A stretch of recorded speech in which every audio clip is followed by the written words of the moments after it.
একেকটা মানুষের জীবনযাত্রা একেক রকম। আপনি চাইলেই কি একজন মানুষের জীবনযাত্রা পরিবর্তন করতে পারবেন? কখনোই পারবেন না, কারণ রাতারাতি কোনো কিছুই সম্ভব নয়। একটা মানুষ জন্ম থেকে যে প্রবৃত্তিগুলো নিয়ে বড় হয়ে ওঠে, হঠাৎ করে সেইগুলো কখনোই পরিবর্তন করা সম্ভব নয়। আপনি যখনই সেই জিনিসটা পরিবর্তন করতে চাইবেন, তখনই কিন্তু ঝামেলা বেঁধে যাবে।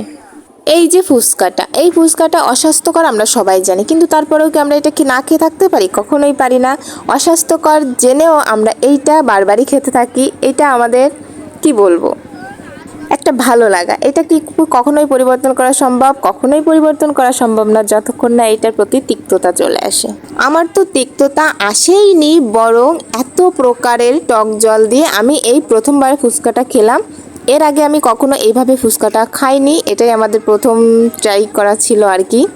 তো ভালোই লেগেছিল, প্রত্যেকটা আইটেম এক একটার এক এক রকম স্বাদ। যদিও আমি একটা খাইনি মিষ্টিটা, সেটা দেখে আমার খেতে ইচ্ছে করেনি তার জন্য, কিন্তু অন্যান্যগুলো যথেষ্ট ভালো ছিল। কিন্তু আমার ভালো লাগেনি বলে যে অন্য কারো ভালো লাগবে না এরকমও না। এক একজনের রুচির চাহিদা এক এক রকম, যার যেরকম ভালো লাগে।